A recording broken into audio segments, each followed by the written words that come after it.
You're listening to the Archaeology Podcast Network.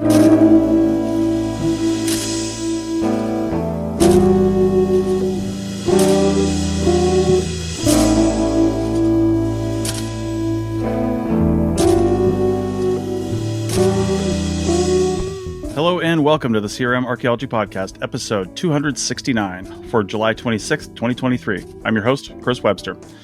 On today's show, we talk about filing workers' comp claims and what you and your employer's responsibilities are. So, go schedule your annual physical because the CRMArchaeology Podcast starts right now.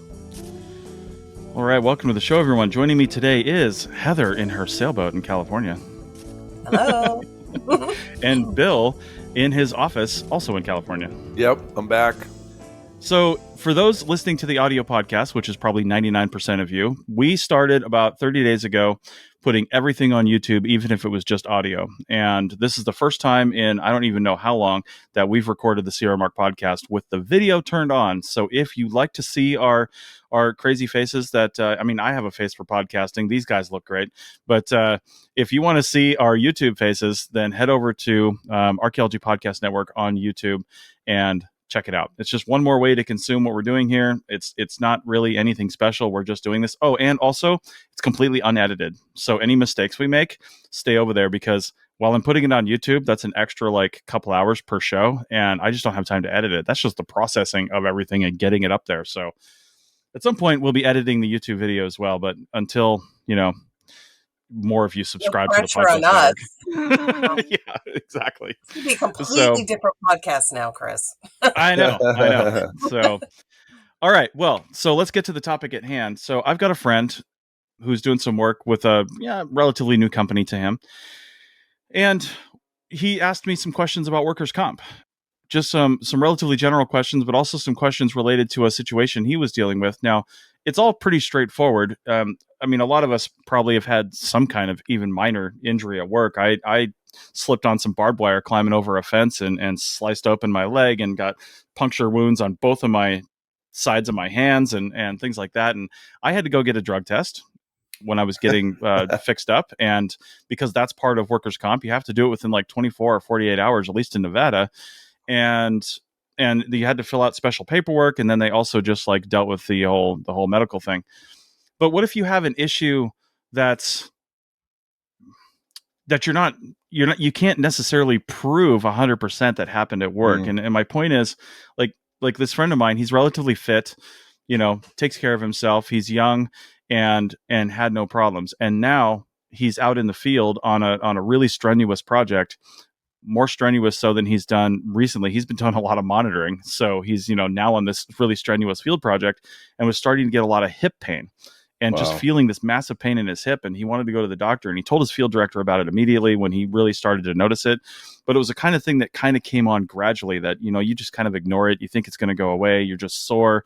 But, after a weekend, it's still there. You come back and it's just you can't walk. And I just wanted to have a chat because we're not a legal podcast. We're not going to give you any legal advice. Every state is different in how they deal with stuff.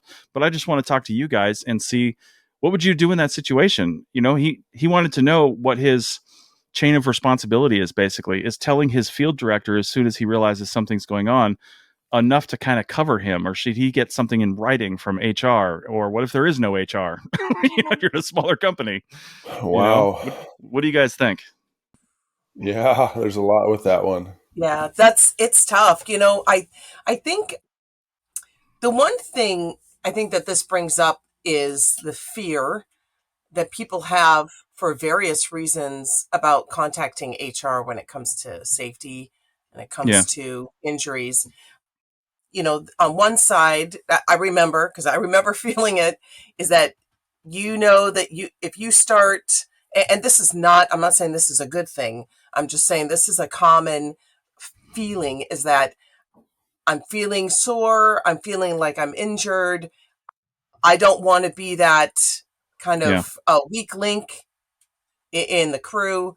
And if I get that reputation of always coming down with an injury or always being sick and so a lot of times I think people do not talk about their soreness. They don't talk about injuries that may be coming. I mean, not all injuries happen, Dramatically.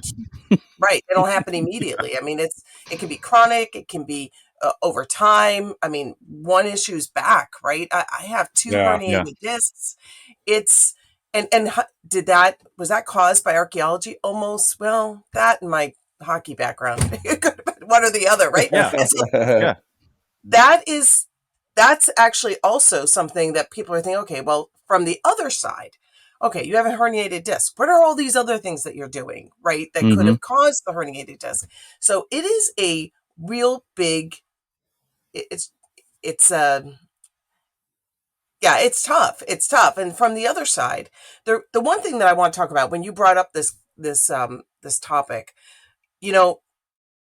before I was in the position I'm in right now, I was always, I don't know, I kind of bought into this thought that, HR or safety, if you have a large enough company, that when you have an injury and they're a little reticent, they're not quite sure if they want to, if it really is of that level to report or whatever.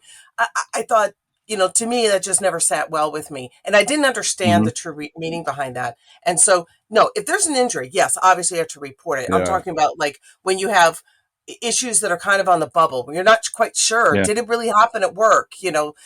And so these are questions that aren't, number one, may not even be the question of the HR person. It's the insurance, right? There's things that are forcing them to ask questions that have nothing to do with them. This is not how they look at things. They maybe want to take care of you in every way, but these are questions that are required of them to ask.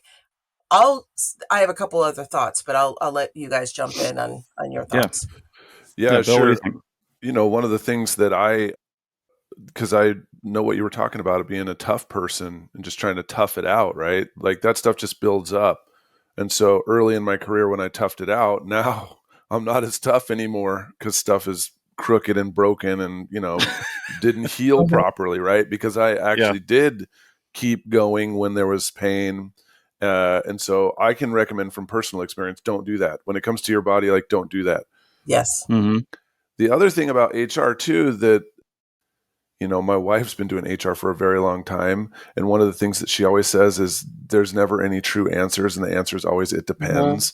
And so this is one of those questions that is, falls in there, right? Because we've got insurance, we've got the liability of the company, we've got your own personal responsibility for taking care of your own body and reporting things, as they're happening, and then your supervisor. So there's a lot of people in there. So it's a really murky situation. So it's difficult to say, like, did this happen while you were, out in the field, or maybe you went to a music festival, right? Or went on a walk with someone after work, and then you just noticed it then, right? So at what point does the hip pain become, like, where did it originate? And then the hip pain originating, is that the employer's fault, right? So once again, I'm not a legal scholar or, an HR expert or whatever, but it does sound to me like if this was happening because you're doing a lot more hiking than you were used to, then it's reasonable to assume that injury did start at the workplace.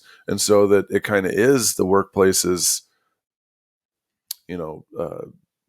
responsibility to make sure that you, while you're doing your work tasks, don't get further injured. Right now, the sad reality with a lot of companies is, okay, well, if they're just at home, then they don't get injured anymore. So just go home.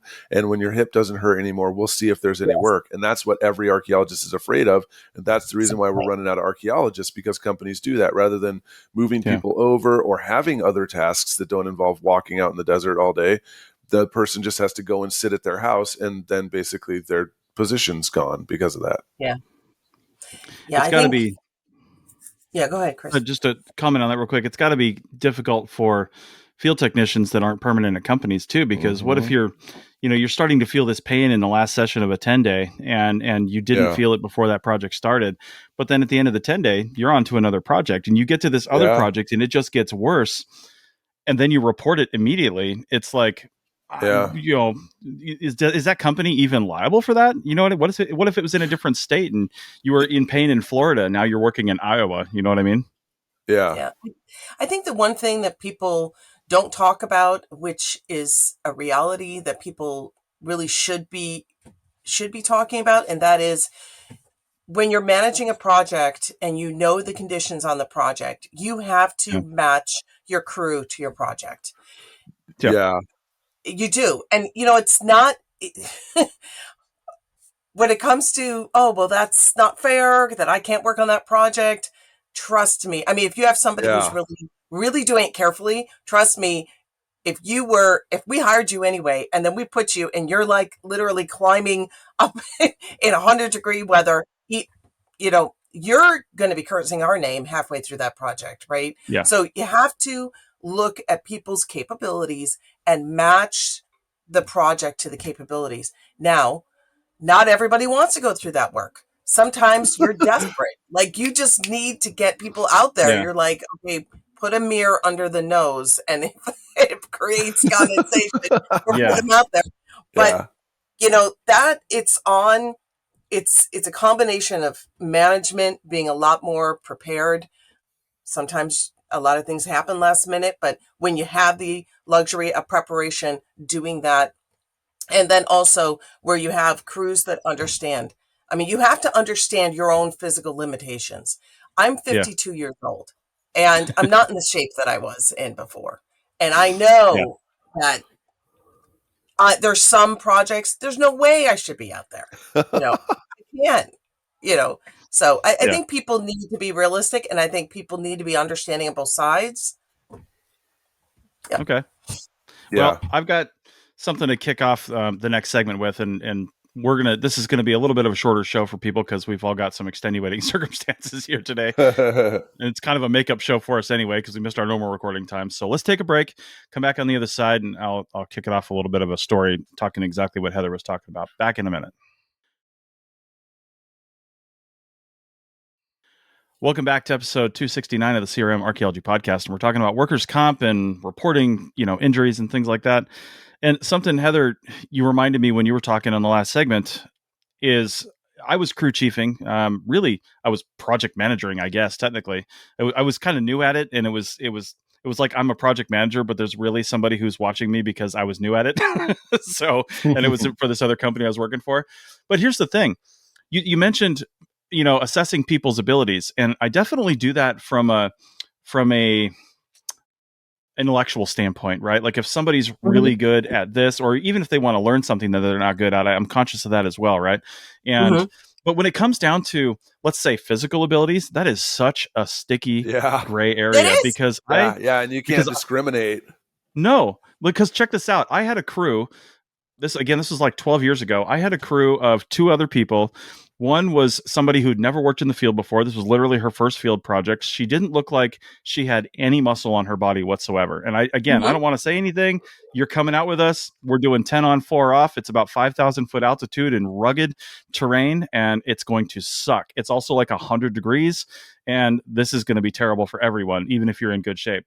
And the other guy I'm not a small guy. The other guy was a big guy, and he was older.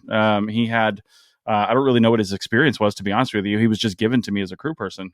Well, both of them, for very different reasons, had a really hard time with that project. I felt like the one in shape on that project, which is not a position I'm always in. But she was struggling because she'd never done that kind of physical labor before. Turns out he was struggling because he'd had triple bypass surgery the year before. And he was having trouble breathing.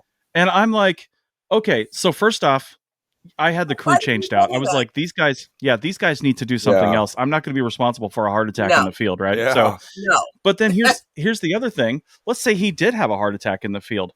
Is that a workers' comp issue, or is that a pre-existing condition that they could argue? Well, it's both, but then it happened at work, right? Yes. Right. And so that is one thing that I was going to bring up. And I want to add to this too. Yeah. HR safety, they're always trying to look at mitigating issues like this, right? So this isn't discrimination. I'm not going to go and look at somebody and say, I think they're overweight or they don't have a muscle on their body, because honestly, I think sometimes you're going to be surprised because give them a shot. People's mental toughness can push them through. And then you have a guy who's all muscle bound and it's all show muscle and can't do anything, So you can't do that. So I'm not saying discriminating by looking at them and stereotyping who, what I think they can do. It's giving people a chance, but then after time realizing that maybe, okay, this area of, this type of staff task I need is not, they don't fit into that.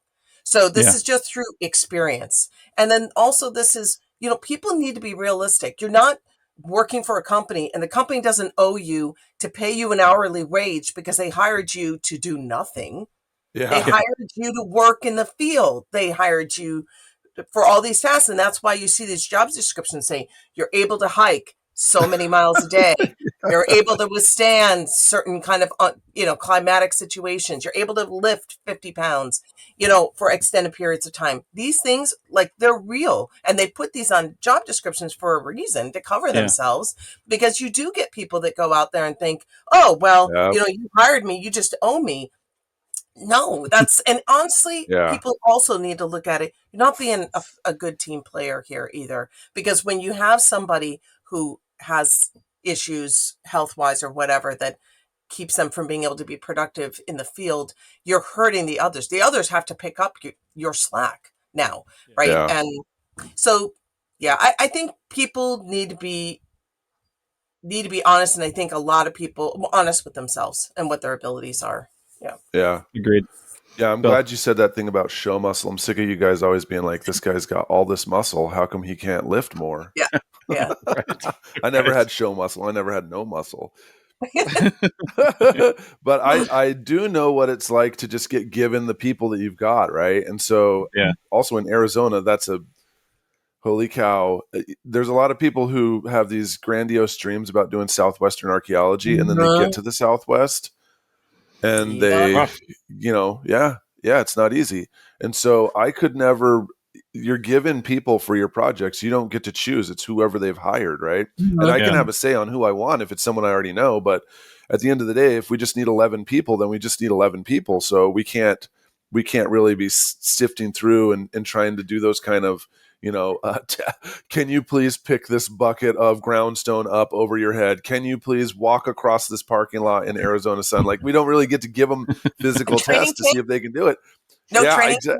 No, it's not the American Gladiators. So you just have to do what you do. So the huge task for anyone who's running crews out there is to find a way to modify the workflow or find a way for everyone to get across the finish line, because you can't have, like Chris was saying, he's got one person who had, heart surgery earlier, one person who it's their very first job. So the person who's very first job, they need to get acclimated. You have to find some kind of a way to get that person through the project. The person who had heart surgery, you need to make sure that person doesn't, collapse and hurt themselves out there even more. So here you are as this human that's like, okay, we've got 5 people, 2 of them need some kind of modification or something's got to happen. And just like you were saying, Heather, in some situations, that's just not possible. If we're way back there and you are from, I don't know, Connecticut or Alaska, and it's 106 out there every single day, and we're doing 10 hours, and it takes us 2 hours just to hike to the site, I mean, you're going to be weakened fast. And the sun, it not only takes it out of you immediately, but it also builds up. So heat and sun are something that can build up. And if people don't get proper lodging at night, or they don't sleep, or they don't drink water when they get back to the hotel, they'll be diminished. And day after day, 10 days in a row, that person is in a lot of trouble by the time you get to like the 4th or 5th day. And so like, what do you do with that, right? What do you do if everybody goes out drinking and doesn't hydrate, and now you're stuck with 8 people that are all hungover, but we've got to work and it's 100 and some degrees. That's a health risk. That's the potential for people to get injured out in the field. And the other thing too, my last comment is, you can never tell when it's going to happen to you or anyone else. Someone can be fully fit. They've been doing this for 7 years, and all of a sudden, just one day, they feel lightheaded and they just don't feel so good. So paying attention to your crew and looking for the signs, making sure that there's like certain levels of, okay, they're going to go to the shade, or they're going to go to the truck, or we're just going to the hotel, or we're going to the hospital, like that we have all those kind of things in place to get people to safety. Like, those are really important things for folks to work out. And guess what? A lot of times your principal investigator, the person who gave you it, they didn't look for any of the hospitals. They didn't plan ahead if, one Jeep has to go out. Do we have two vehicles, to back up the other one? What are we going to do if someone gets sick? That's on you. Yeah. Two things on that real quick. The thing you were saying, Bill, about feeling lightheaded, you never know what those reasons are too, right? Like I actually felt that when I was working on that big China Lake projects I've talked about a lot on different shows. I mean, my tiny little company of one person was running a $500,000 project with $30,000 in payroll and per diem every 2 weeks. And I was probably a little stressed out. And not only that, but we're dealing with unexploded ordnance, Mojave green rattlesnakes that will just chase you because they don't care. And all this other stuff. And there was and also it was hot. It was Ridgecrest, California. And there was like a couple times on one session, I remember I just kind of had to sit down. I felt a tightness and I felt a shortness of breath. And, as a VA, as a veteran, I went to the VA and they actually, I mentioned that to my doctor. I didn't get checked out right away. Mind you, I'm running this project. There's no one to replace me.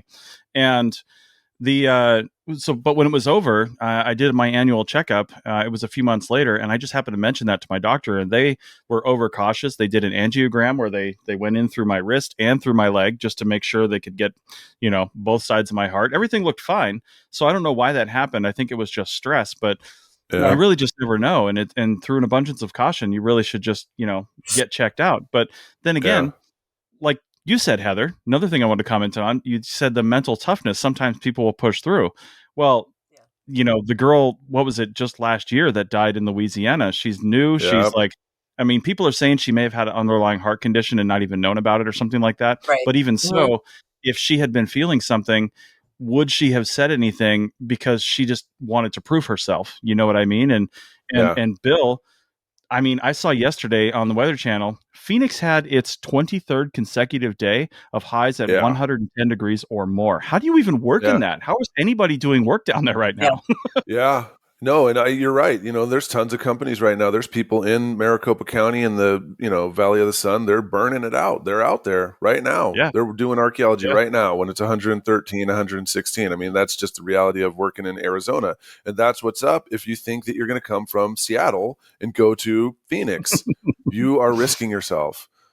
And also we were just working in the Virgin Islands for 40 days. And every single day had a heat index of at least 99. It was like 70% humidity every single day. And sometimes it even rained. And it was, probably 88, 90 degrees every single day, every day. But you're in the Virgin Islands. You were on vacation, Bill. You're getting that Berkeley. I'll show you the photos of my vacation, digging through entire layer, screening through layers of a burned house, just black.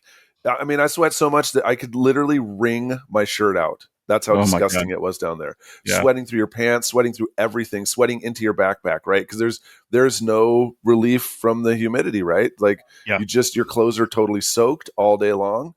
And we have to take a lot of caution in the beginning because everybody's coming from everywhere else. And I guarantee you they weren't outside in the Virgin Islands, for 6-8 hours a day in the sun, direct sun, digging.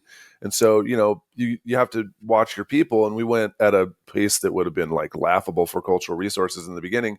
Then by the end, folks are moving like foundation blocks and digging shovel probes in 40 minutes. Well, they didn't start that way. They started off, us having to be flexible and let people take plenty of breaks and have shade and everything. And then by the end, they can just go and take a screen and excavate a shovel probe like 70, 80 centimeters through clay like it was, a normal probe. So that's what I mean by like making sure that you're flexible and watching your crew. That doesn't mean that immediately this person will never get to do archaeology, but if you give them that space so they don't hurt themselves, not only are you mitigating the risk, because when it comes to occupational health and safety, if you notice a risk, you're supposed to design a workflow that will mitigate or eliminate the risk, right? And in archaeology, we know we can't eliminate risk.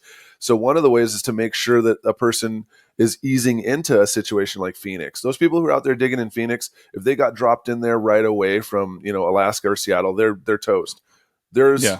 hardcore people who have been working in Arizona for years, and so Yes. they're less likely to die, but they still need to pay attention to their bodies, and you still need to pay attention to your crew, because once again, it can happen to anyone. Like Chris was saying, it can happen at any time to anyone. All right. Well, on that note, let's take a break, and we'll talk about, well, maybe what companies could or possibly are doing on the other side. Back in a minute.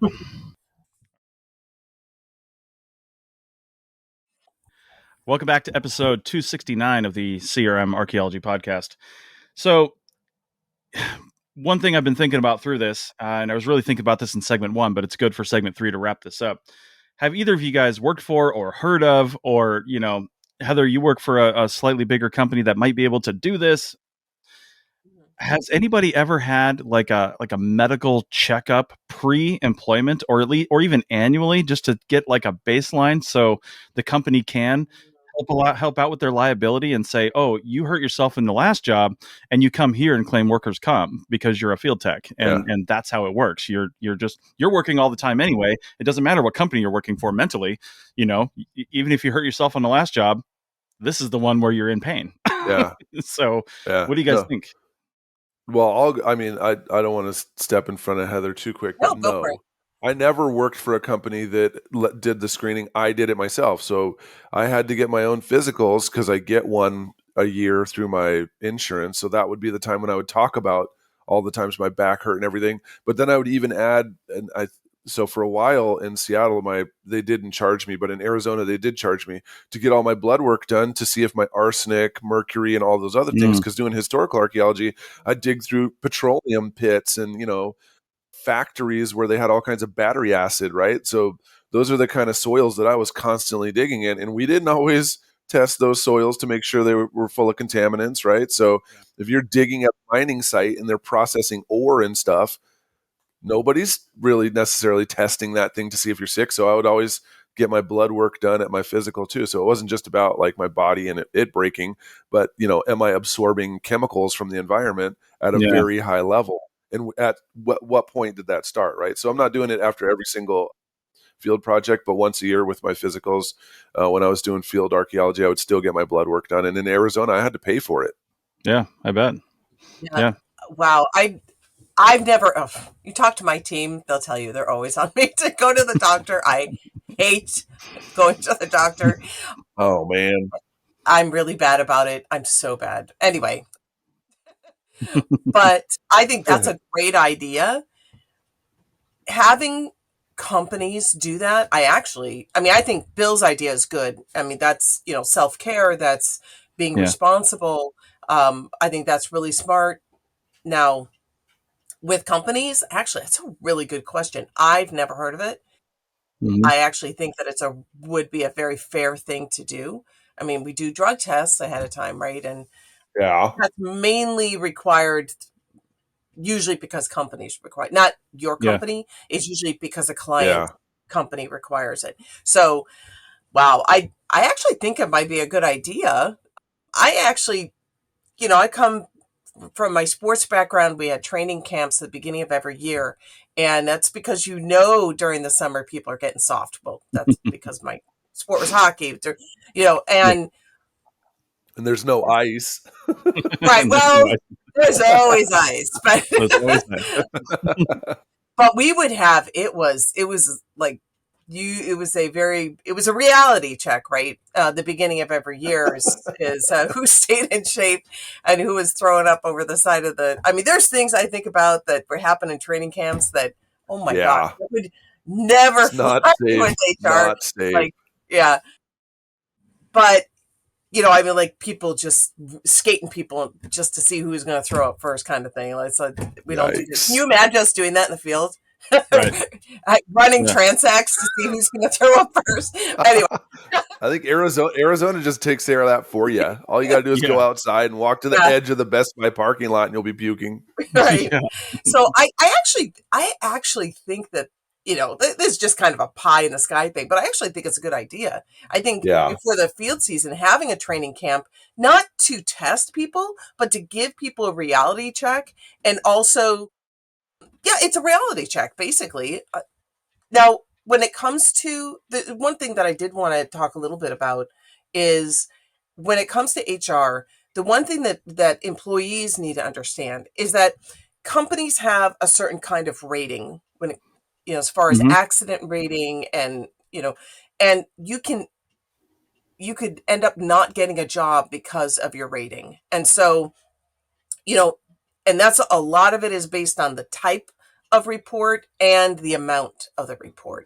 And so your rating can jump, and only, one report can knock your rating, to a deficit, right? Yeah. And so that's something that they're always thinking about. I mean, like, I guarantee you, your HR department would want to help you in every single incident, but they have to think about, okay, first of all, how are we going to report this honestly? And how is this report going to impact our ability to get work? Because you can knock yourself out for an entire year on a rating because it had nothing to do. It wasn't the fault of the company or anything. Maybe it wasn't even the fault of the employee. It's just one of those things that happened. So I think that people need to understand that. Yeah, I mean, I think the responsibility is on both sides.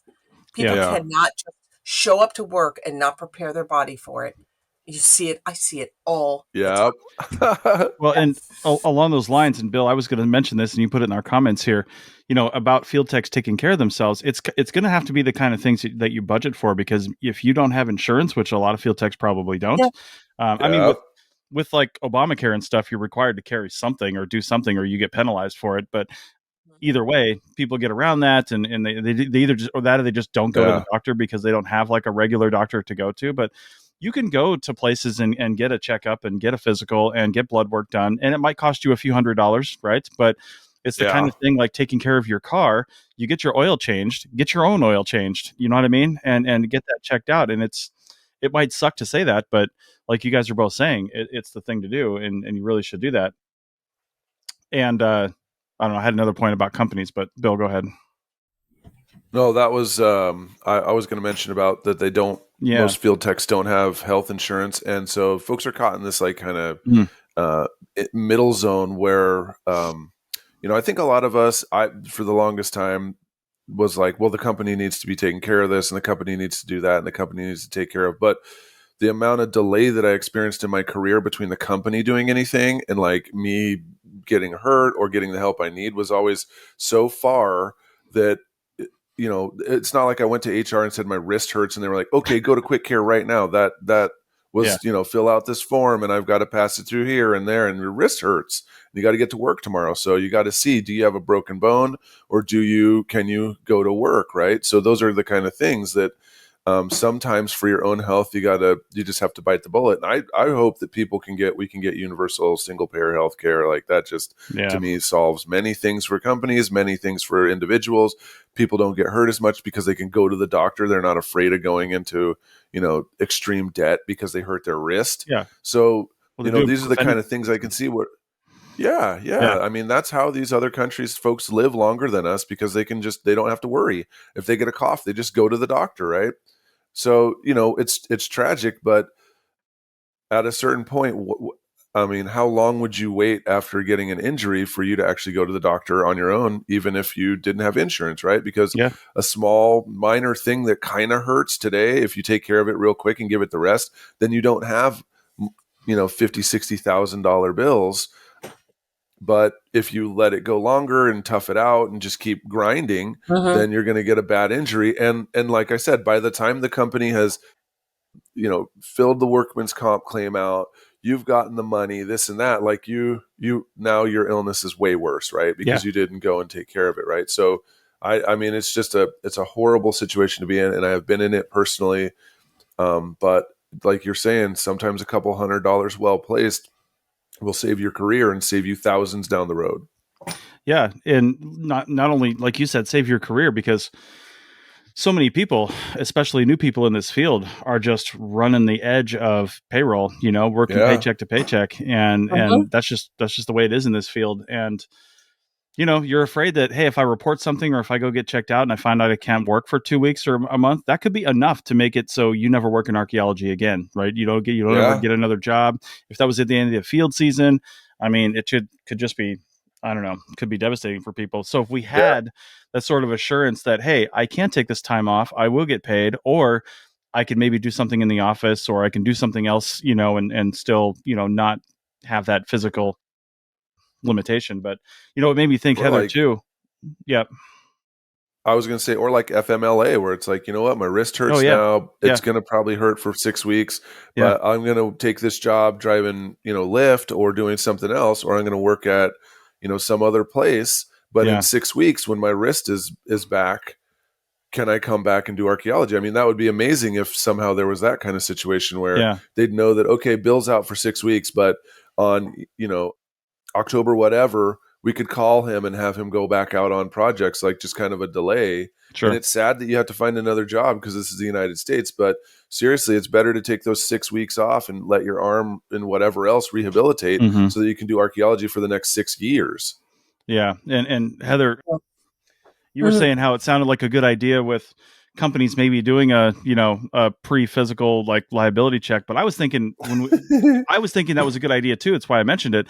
But then while you were talking, I was like, man, I mean, these companies, especially bigger ones, all work on statistics and money. And if workers' comp fraud, which is what they would call it, was really a thing, then they'd already be doing that. So it must not be that big of a financial hit for companies. Otherwise, they would be proactively doing something, I would imagine, if people were just showing up and making a workers' comp claim in the first segment, I don't think people actually think that much into it. Well, I think you're giving them way credit. They probably should. But I think they're giving, I don't know, from my perspective, I think that's giving them a lot of credit. Yeah, it might be. I will say when I was in, school for archaeology, I don't remember once hearing, you better be in good shape. These are the realities of your physical, what's going to be asked of you physically. I don't remember. That's another, and I know we say this a lot, broken record, it needs to start at the university because you have a lot of people that get into archaeology that are more kind of bookworm people.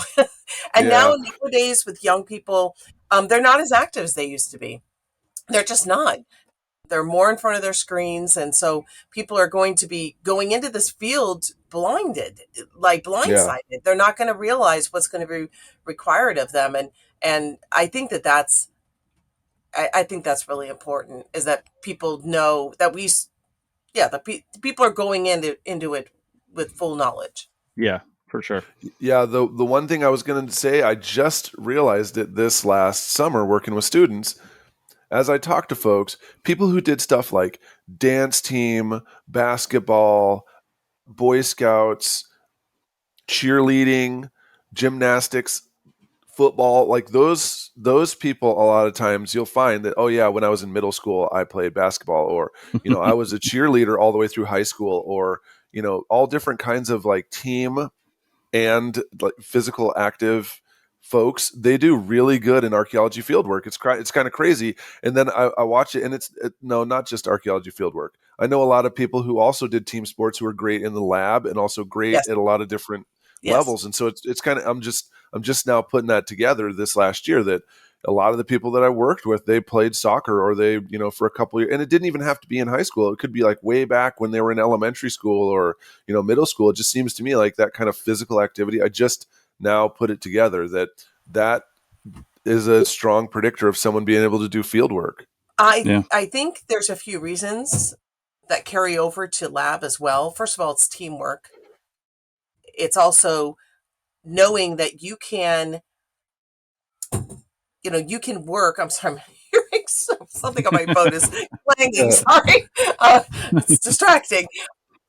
You know what it's like to fail, and that failure's not bad, right? Yeah. So you're not walking it like, and if you're on a team and you're acting like Mr. Know-It-All, right? Like either you can do something or you can't, and that doesn't work. So the failure, being able to go out and try something without this fear of failing all the time, that's what pulls people back and prevents them from being able to learn and do better. And then from a physical point of view, unless you have pushed your body, you will never know what it can do.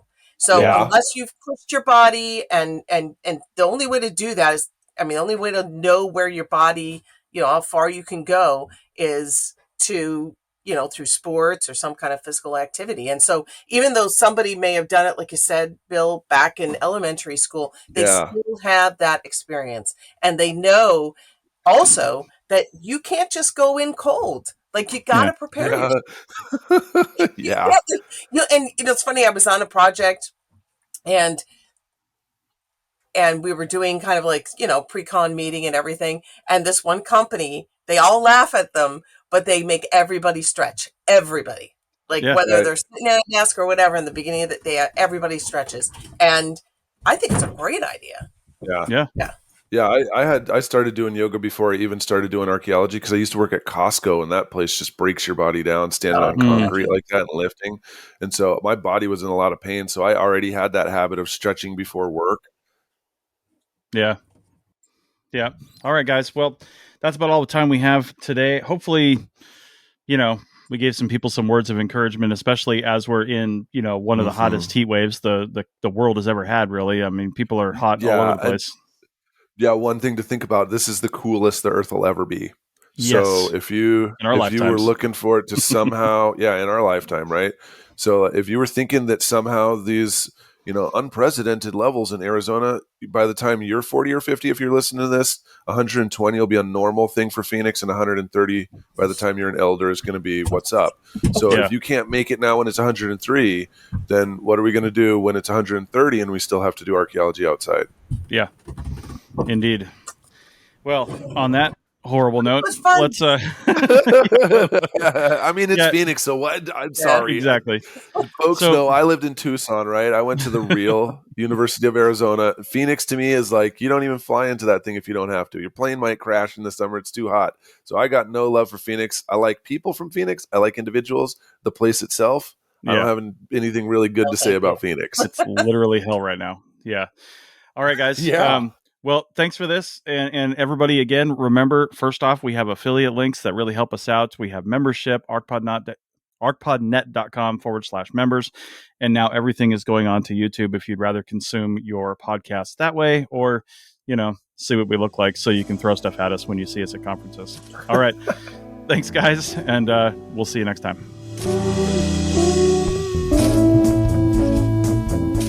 Thanks to everyone for joining me this week. Thanks also to the listeners for tuning in, and we'll see you in the field. Goodbye. See you later. Thanks for listening.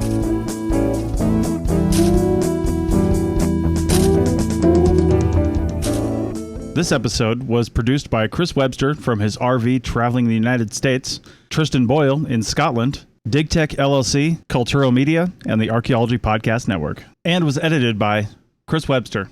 This has been a presentation of the Archaeology Podcast Network. Visit us on the web for show notes and other podcasts at www.archpodnet.com. Contact us at chris@archaeologypodcastnetwork.com.